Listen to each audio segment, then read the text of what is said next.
मध्य प्रदेश के चंदनपुर गांव में भोला नाम का एक व्यापारी अपने पत्नी सुलेखा के साथ रहता था। भोला के पिता के पास उनका सबसे भरोसेमंद साथी एक गधा था, जिस पर वो सामान लादकर बाजार में बेचते थे। पिताजी के गुजर जाने के बाद भोला ने भी अपने पिता का व्यापार संभाल लिया। वह रोज अपने गधे पर गेहूं, चावल और अन्य सामान लादकर बाजार जाता और बेचकर वापस आता था। अरे सुलेखा, मैं बाजार जा रहा हूँ, मुझे आने में देर होगी, तुम खाना खाकर सो जाना। ठीक है जी, लेकिन थोड़ा जल्दी आइएगा, वरना मेरी चिंता बढ़ जाती है। चल बे गधे, आज जरा तेज चलना, सुना नहीं जल्दी घर आना है। जी हुजूर, मैंने कब देरी की है जो आज करेंगे।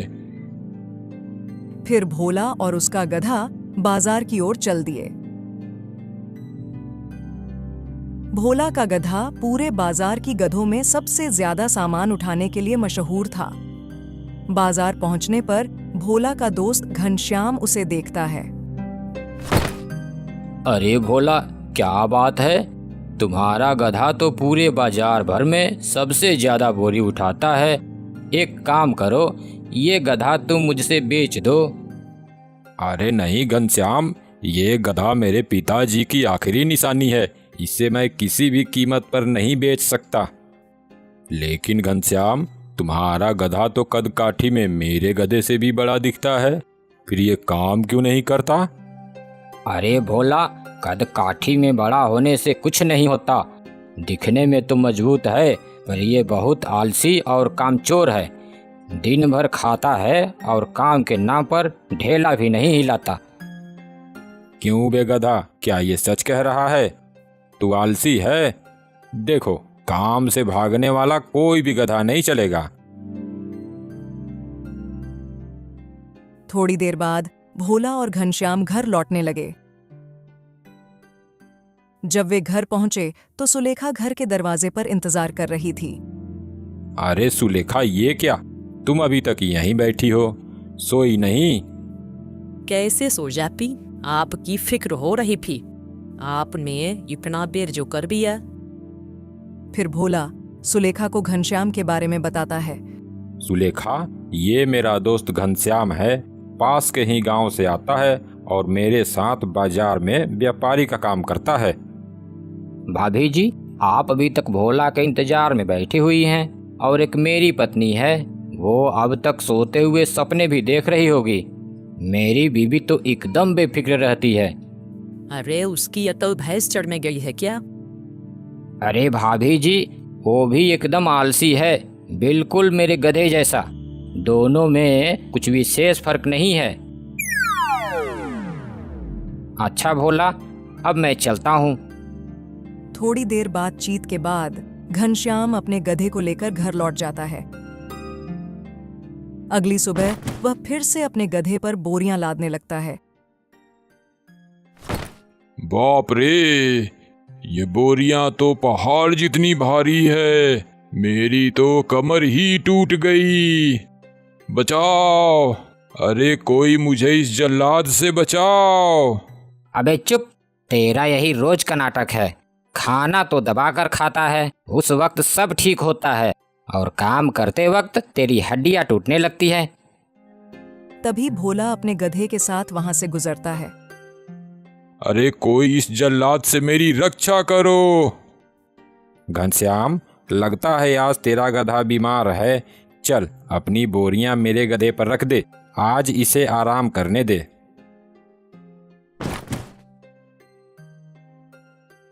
मुझे मूर्ख समझा है बच्चू, शरीर से गधा हूं, दिमाग से नहीं। भोला ने घनश्याम की बोरियां अपने गधे पर लाद लीं और दोनों बाजार की ओर चल दिए। शाम को लौटते वक्त दोनों गधों की बातें करते हुए लौट रहे थे। तू नहीं जानता भोला, मेरा गधा बीमार उमार कुछ नहीं है, इसका रोज का यही नाटक है। वह बहुत ही आलसी है, इसी वजह से हमें सामान सस्ते दामों पर नजदीक के बाजारों में ही बेचना पड़ता है। ओहो, तो ऐसी बात है, फिर देखो कल इस कामचोर गधे को हम कैसे सबक सिखाते हैं। फिर दोनों अपने अपने घर जाते हैं। अगले दिन घनश्याम ने फिर से अपने गधे पर बोरियां लादनी शुरू की और गधा फिर से चिल्लाने लगा, अरे मर गया रे, कोई बचाओ मुझे, मेरी हड्डियां टूट गई।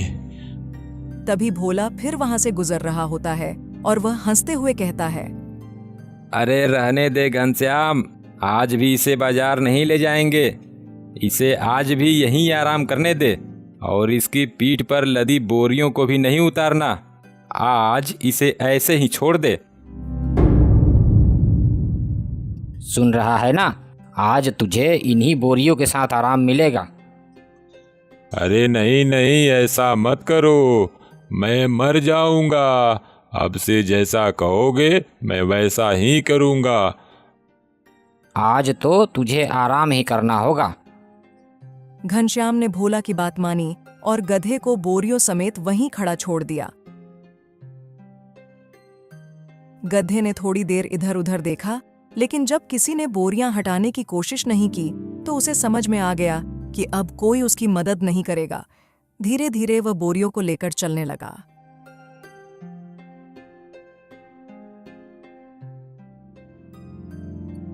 भोला, तेरी सलाह ने तो कमाल कर दिया। मेरा गधा बिना नाटक की ये काम करने लगा। वो देख कैसे चुपचाप बोरी लिए इधर ही आ रहा है। देखा, कभी कभी आलसियों को झूठी सहानुभूति नहीं बल्कि सख्त सबक चाहिए। अब से यह रोज की तरह नाटक नहीं करेगा।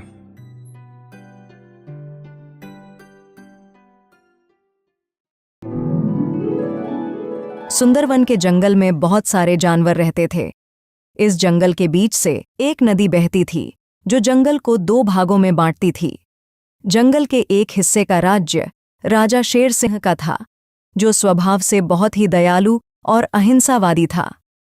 वह कभी किसी भी बात के लिए अपने भोले भाले जनता को परेशान नहीं करता था। वहीं जंगल के दूसरे हिस्से का राजा शमशेर सिंह बहुत ही क्रूर था। उससे उसकी प्रजा बहुत ही परेशान और डरी हुई रहती थी। पूरे जंगल में एक ही नदी होने से सभी जानवर उसी नदी में पानी पीते थे। उन्हें नदी से पानी पीने के लिए कोई भी उन्हें मना नहीं करता था। एक दिन शमशेर सिंह नदी के किनारे पानी पीने के लिए आया। उसी समय नदी के दूसरी तरफ एक गधा आकर पानी पीने लगा। गधे को पानी पीते देख शमशेर सिंह आग बबूला हो गया। मूर्ख गधे, क्या तुम्हें दिखता नहीं कि मैं यहाँ पानी पीने के लिए खड़ा हूं और तू आकर इस नदी को झूठा कर दिया? अब क्या मैं तेरा झूठन पीऊं? क्षमा करें महाराज, इस नदी का पानी आज हमने कोई पहली दफा नहीं पिया। हम सभी जानवर वर्षों से इस नदी में अपनी प्यास बुझाते आए हैं। फिर भी यदि आप चाहते हैं तो मैं प्रतीक्षा कर लेता हूँ। पहले आप पानी पी लें, उसके बाद मैं पी लूंगा। मूर्ख, तू एक मामूली सा गधा होकर एक राजा से ऊंची आवाज में बात करता है। आज से यह नदी मेरा है और इस पर केवल मेरा ही अधिकार है। यदि जीवित रहना है तो अभी भाग जा यहां से और जाकर अपने राजा से बोल, यदि नदी का पानी पीना है तो तेरा राजा शेर सिंह आकर मुझसे युद्ध करे। युद्ध में जिसकी जीत होगी इस नदी पर उसी का हक होगा। ऐसा सुन गधा डर जाता है और भागते भागते राजा शेर सिंह के पास पहुंचता है। महाराज, हम जंगलवासियों के लिए एक बहुत ही चिंतनीय खबर है। अब आप ही कुछ कर सकते हैं महाराज। क्या बात है गधे भाई, तुम बहुत घबराए हुए लगते हो। जंगल में सब ठीक तो है? कुछ भी ठीक नहीं है महाराज। अभी मैं नदी के पास से आ रहा हूँ। हमारे नदी पर शमशेर सिंह ने अपना कब्जा कर लिया है और मुझे पानी पीने से रोकते हुए बोला कि जाओ अपने राजा से बोल दो कि यह नदी मेरी है। यदि नदी का पानी चाहिए तो शेर सिंह मुझे युद्ध में हराए। गधे भाई, तो इसमें घबराने की क्या बात हुई? उसे जरूर कोई गलतफहमी हुई होगी। तुम सब डरो मत, मैं अभी शमशेर सिंह से बात करके आता हूं। ऐसा बोल शेर सिंह नदी की तरफ चल पड़ा। वहां पहुंचकर शेर सिंह बहुत ही विनम्रता से बोला, शमशेर भाई, हमारी प्रजा से यदि कोई गलती हुई हो तो माफ करना दोस्त। ये बहुत भोले हैं, उन्हें ऐसी सजा देना ठीक नहीं। यदि फिर भी कोई शिकायत है तो मुझे बता सकते हो। शेर सिंह, यह शिकवा शिकायत कायर लोग करते हैं। हम सिर्फ मैदान में युद्ध करना जानते हैं। मैं तुम्हें युद्ध का चुनौती देता हूं।